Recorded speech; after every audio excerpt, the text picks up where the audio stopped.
Bismillahirrahmanirrahim. Seperti juga Ibn Taimiyah rahimahullah ta'ala pernah menyebut tentang sebagian tokoh-tokoh sufiyah yang berpendapat dengan wahdatul wujud. Bahwasanya dia mengatakan, orang tersebut mengatakan, tokoh sufi tersebut, wa haddatsani thiqah alladhi raja anhum lamman kashafa lahu asraruhum annahu ya'ni at-Tilmisani qara'a alaihi fusul hikam li Ibni Arabi. Jadi bercerita ada orang dapat kasyaf dan yang lainnya, at-Tilmisani dibacakan fusul hikam karya Ibnu Arabi. Fusul hikam ini buku sesat, penuh dengan kesesatan, ya. Karangan Ibnu Arabi. Dalam kitab fusul hikam dikatakan Fir'aun masuk surga, ya. Fir'aun masuk surga. Karya Ibnu Arabi. Saya punya, ada bentuk PDF, ya. Kalau Fir'aun masuk surga, apalagi kita, jelas masuk surga. Fir'aun saja masuk surga, apalagi kita, ya. Maka kata Ibn Taimiyah rahimahullah ta'ala, hadzal kalam yukhaliful Qur'an. Wahai, kata dia, wahai saudaraku, wahai sufi, perkataan Ibnu Arabi ini menyelisih Al-Quran. Bagaimana Fir'aun masuk apa? Surga. Maka dia menjawab, Al-Quran kulluhu syirk. Al-Quran semuanya isinya syirik. Innama tauhid fi kalamina. Ini Ibn Taimiyah pernah berdebat dengan orang seperti ini. Kata dia, orang ini, tauhid itu yang akidah kami yang tauhid. Dan banyak orang-orang, terutama orang zindik zaman sekarang, yang menolak hadis-hadis Nabi sallallahu alaihi wasallam.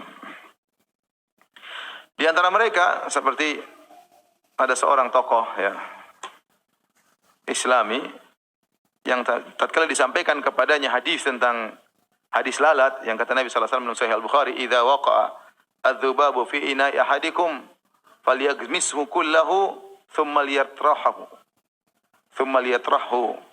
fa inna fi ahadi janahaihi da'an wa fil akhar shifaan."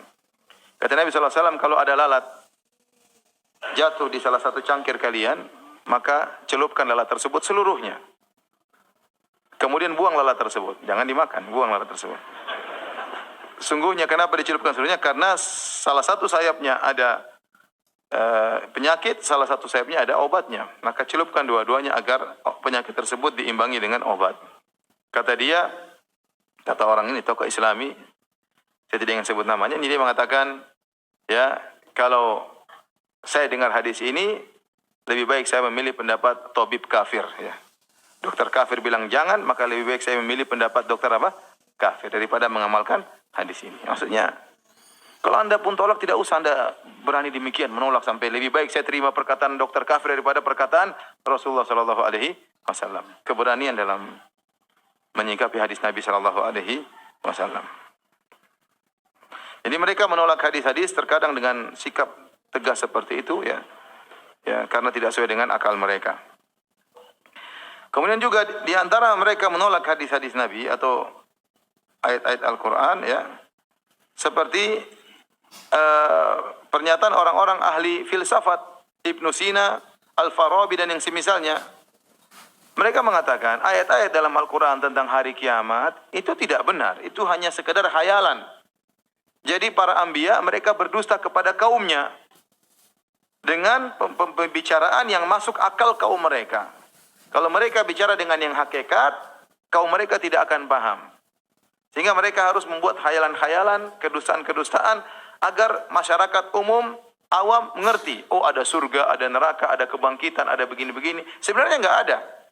Sebenarnya apa?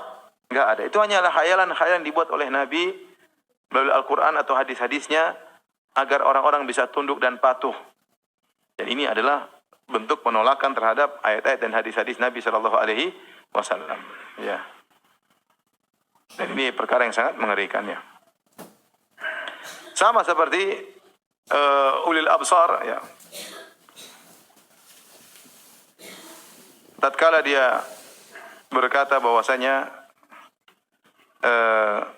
kisah-kisah dalam Al-Quran itu belum tentu benar. Kisah-kisah Nabi Nuh, ya, Nabi Nuh berdakwah, kemudian kaumnya tidak menerima, maka Allah marah, Allah kirim hujan, akhirnya banjir dan akhirnya mereka meninggal. Kata dia, kok Tuhan seperti ini, ya? Dan tidak sesuai, hujan akhirnya banjir dan akhirnya mereka meninggal. Kata dia, kok Tuhan seperti ini ya? Dan tidak sesuai dengan pemahaman liberal mereka. Karena pemahaman liberal, nggak boleh Anda ngapain ngurusin agama orang lain. Paham? Di antara hak yang paling istimewa, super istimewa adalah hak beragama. Hurriyatul aqidah. Seorang berhak untuk beragama, meyakini apa yang dia sukai. Dan di